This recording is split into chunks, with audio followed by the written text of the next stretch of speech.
कुरान काट कर पेश किया जाए, हदीस काट कर पेश की जाए तो क्या ईमान रह जाएगा? बोलो, नहीं रह जाएगा। दुनिया के सामान कतरा जाए तो सामान चला जाएगा। बताते हैं एक नवाब साहब थे और नवाब साहब के ससुराल से दावत है। सब दावत और होते है, ससुराली दावत बड़ी अहम होती है। नवाब साहब के घर ससुराल से दावत है तो नवाब साहब के पैजामा रहे पुरान, तो कहीं नहीं यार ससुराल के मामला है, लाओ नवा पैजामा सियाई ली। तो गए कपड़ा लेके आए दर्जी का दिहिन। दर्जी बड़ा ईमानदार रहा, जितना कपड़ा रहा सबके पैजामा बनाए दिए। और नवाब साहब नहाए के जब पैजामा पहने तो उनके पंजा वंजा सब गायब। तो बड़े अफसोस, कहीं यार दर्जी ने तो पैजामा लंबा कर दिया। तो लेके गए मेहरुआ के पास, कहीं बीवी तेरे मैके से दावत आई थी, पैजामा सिलाया था, दर्जी ने लंबा कर दिया, ज़रा 4 अंगुल काट के एक सिल दो। तो वो 65 साल के खुर्राइट बुढ़िया नवाब साहब पर गुर्राए गए, रखो हर पैजामा, काम के टाइम है तुम्हारा पैजामा चली सही करी। लेकिन नवाब साहब के जोश, ससुराली जोश वो बंद ख़त्म नहीं हुए। गए पतोइया से, कहीं पतोइया ज़रा दर्जी 4 अंगुल दर्जी पैजामा लंबा कह दी से 4 अंगुल काट के ऊँच कर दो। वो 14 सदी के पतोइया कब माने वाली वहाँ हड़का दी। तो गए बिटियावा से कहे लगे, तो बिटियावा कहे इसके अब्बा पागल हो गए, सवेर न हो धरो अर्थ। लेकिन ससुराल के जोश माने नहीं नवाब साहब के, तो बहनिया के पास गए। बहनिया से कहीं वो कहीं भाईजान का दिमाग खराब है, कहा रखो सुबह देखा जी। बेचारे मजबूर हो के पैजामा खूटी टांग दी। शाम के खाना पीना खाए के सब लोग सोए। थोड़ी देर बाद बीवी की आंख खुली, तब सोचिस कि हाय हमारा आदमी हमसे एक काम कही सम नहीं किया, हमरे आदमी का कितना दुख हुआ हो। वह बीवी उठी गई, खूंटी से पैजामा उठाई, सो 4 अंगुल काट के सी के टांग दी, सोए गए। थोड़ी देर बाद पतोहिवा जागी, तो कही हाँ हमारे ससुर अत्ता मानत जानत रहे, एक काम कहें तो हम नहीं सुना। वह पतोहिवा उठी गई, खूंटे से पैजामा उठाए, सो 4 अंगुल काट के सी के टांग दिए, लेट गए। कुछ रात बढ़े, बिटियावा जागी, तो बिटियावा कही सहाय हमार अब्बा हम कत्ता मानत जानत है, तनिक काम कहीं नहीं सुने, हमरे अब्बा का कत्ता दुख हुआ हो। बब बिटियावा गए, खूंटी से पैजामा उठाए, सो 4 अंगुल काट के सी के टांग दिए। पचलहरा बहनिया की आँख खुली, तो कही सहाय हमारे भाईजान हमसे एक काम कहीं नहीं कि हमारे भाईजान का कत्ता दुख हुआ हो। वह बहनिया उठी, वो हो गए, खूंटे से पैजामा उठाए, सो 4 अंगुल काट के सी के टांग दिए। सुबह भय तो नवाब साहब की बीवी कहीं जाओ पैजामा पहन लो, सही कह दिया। नवाब साहब के खुशी ठिकाना नहीं। जल्दी जल्दी नहाए नो, नहाए के बाद पैजामा उठाए नो, जब पहनी तो पैजामा का हुआ नेकर हो गया। तब नवाब साहब अपन खोपड़ी पीटे लगे, कहीं हाय अल्लाह यूँ का हो गया। पैजामा कतरा गया तो पैजामा की हकीकत चली गई, पैजामा के बजाय नेकर बन गया। कुरान और हदीस कतर कतर के जब कौम को सुनाया जाएगा तो कौम के ईमान का क्या हाल होगा। इसलिए लोगों ये बड़े फितने का दौर है, अपना ईमान बचाओ। ईमान बच गया तो समझो आपके अमाल बारगाह मौला में कबूल होंगे, वरना अमाल मुंह पे मार दिए जाएंगे। अल्लाह ने शर्त लगा दी है। कुरान करीम में अल्लाह फरमाता मन आमिला सालिहा, जिसने नेक काम किया, वह हुआ मोमिन, दरहा लेके वह ईमान वाला है, तो अल्लाह का वादा है कि फलानुहयन्नहु हयातन तय्यिबा, तो अच्छे काम करने वाले को हम अच्छी जिंदगी दे देंगे। सुभान अल्लाह, सुभान अल्लाह। ईमान के साथ काम करने वाले को हम हयात तय्यबा दे देंगे। अल्लाह का वादा, अच्छी जिंदगी अल्लाह दे देगा। लेकिन ईमान ज़रूरी है, कुरान ने कैद लगा दिया। आज लोग कहते थे मौलाना नमाज रोज़ा बताओ, ईमान ईमान का है रट्टा करत। ईमान कुरान ने सबसे पहले बताया, दरा हाले कि वो मोमिन हो तो हम उसको अच्छी ज़िंदगी देंगे। अच्छा, अच्छी ज़िंदगी के मतलब का है? आप लोग सोचो तो अच्छी ज़िंदगी वही के रे जी के 3 मंजिला कोठी बनी हो, 45,000 के गाड़ी दरवाजे पर खड़ी हो, विधायक हो, MP हो ना। अच्छी ज़िंदगी का मतलब क्या है? हज़रत इमाम मालिक रज़ी अल्लाह ताला अन्हु से पूछा गया, चारों इमाम में से एक इमाम है इमाम मालिक। हज़रत इमाम मालिक से पूछा गया, इमाम मालिक ये हयात तैयबा क्या है, अच्छी ज़िंदगी क्या है?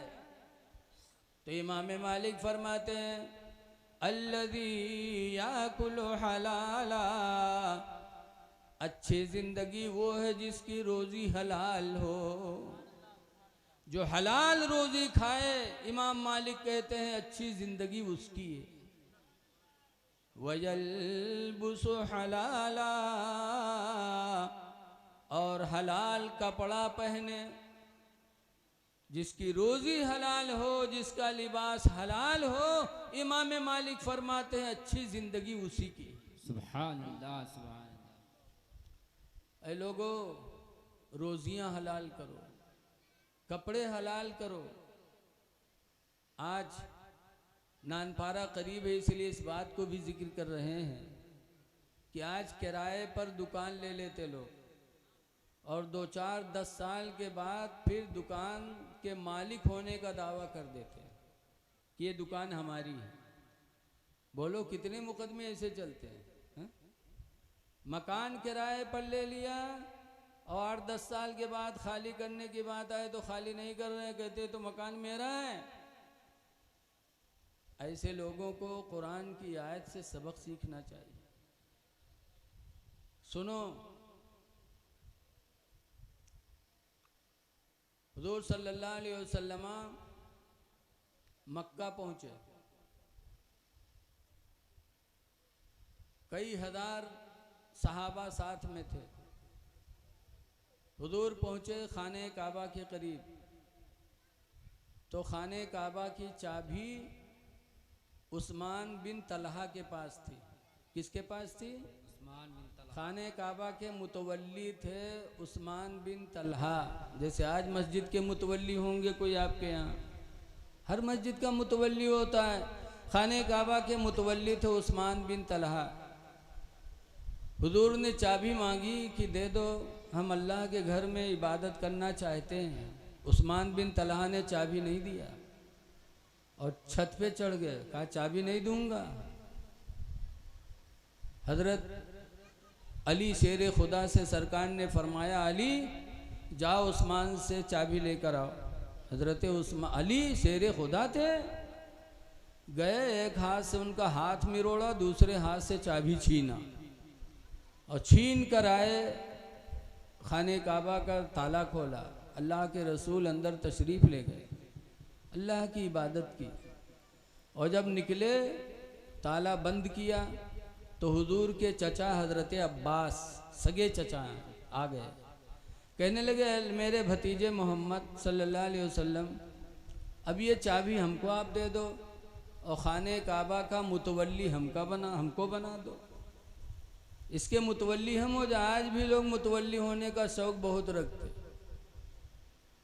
मदरसे के मोहतमीम बने के बहुत शौक़, काहे इमाम माल खुर्द बुर्द करे मिलत, धरे रहो, हिसाब बतावा करो, सब खर्च कर्जम चलत है, मस्जिद मदरसा खसारे में चलत है, चंदा नाई है, खाना नाई है, दियो। मुतवल्ली होने का दावा बहुत से लोगों का है, लेकिन ऐ लोगों, खुदा के घर का मुतवल्ली होना, मदरसे का मोहतमीम होना, ये बहुत बड़ी नेमत है। शर्त ये है कि दयानतदारी हो, ईमानदारी हो, तो उससे बड़ा खुशनसीब कौन होगा।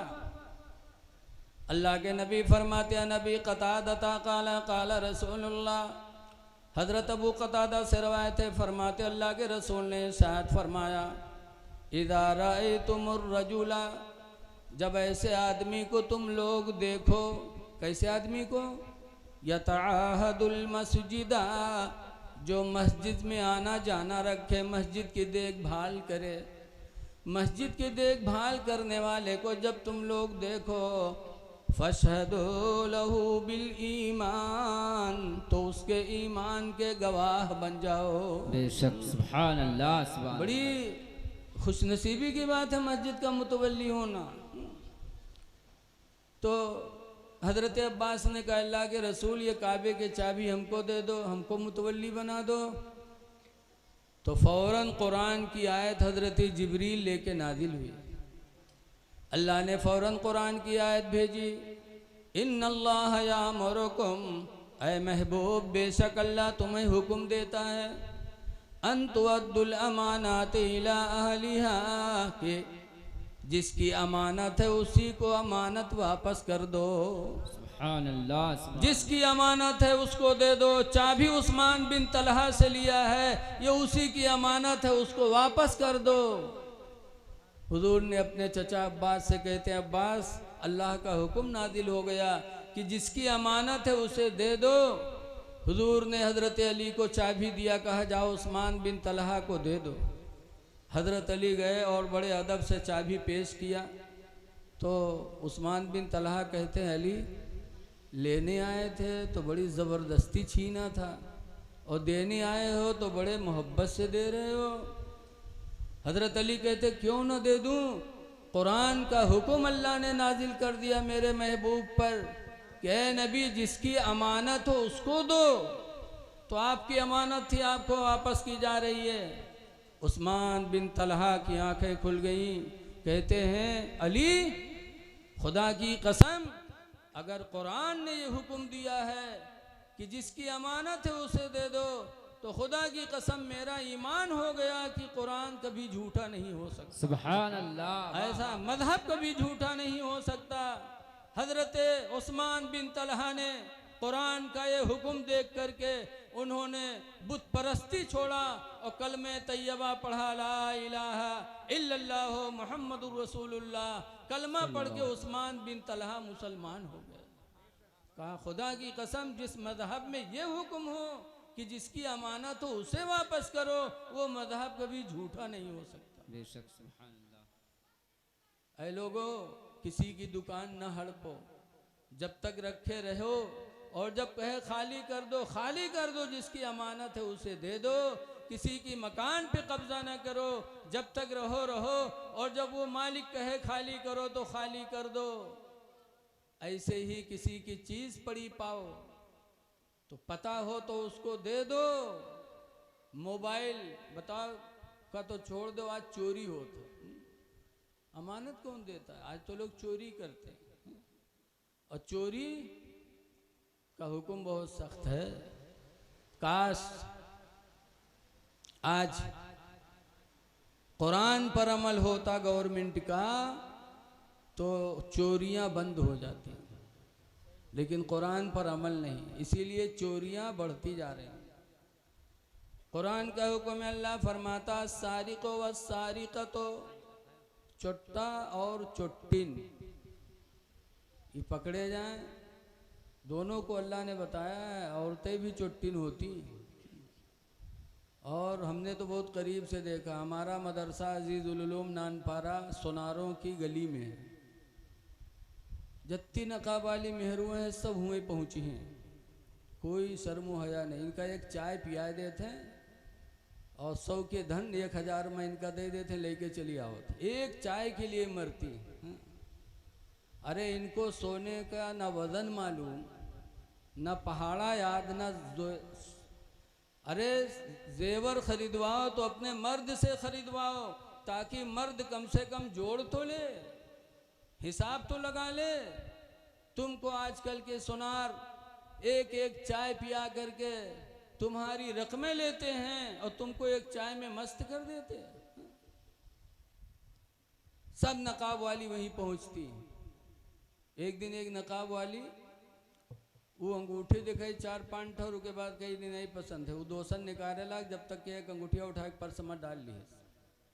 साथे पर्स जरूर रखा था, लागत है इनका बहुत सामान खरीदे, कुछ न रहे तब वो पर्स जरूर रखी। झोला आदमी का टकाए दे हैं, बैग आदमी की टंगाई, अपना पर्स रखी, गप से धई ली। अब वो बेचारा जब नहीं ली सी, अब का ले मकसद अदय हुई गो। जब उसने सामान बटोरा तो एक अंगूठी गायब, तो कहा मैंने इतनी दिया था और एक है एक नहीं है, कि नहीं भैया अल्लाह कसम हम नहीं जाने था। फौरन अल्लाह कसम कहीं ना तुमने चुराया, अंगूठी दो। तो गैस कोढ़ियाए जे हम नहीं लिए, कोढ़ी हुआ बहुत शौक है, कोढ़ियाए जे हम नहीं लिए। कैस दो अंगूठी, नहीं दोगी तो तुमको नंगा कर देंगे, अंगूठी तुम्हारे पास है। जब वो सोनार सख्त हुआ तब मजबूर हो करके पर्स से अंगूठी निकाली। बताओ, नकाब पहन के जाती हो, सोनारों के यहाँ चोरी करती हो, इस्लाम को बदनाम करती हो। इस्लाम दागदार होता है कि मुस्लिम औरतें ऐसी होती हैं।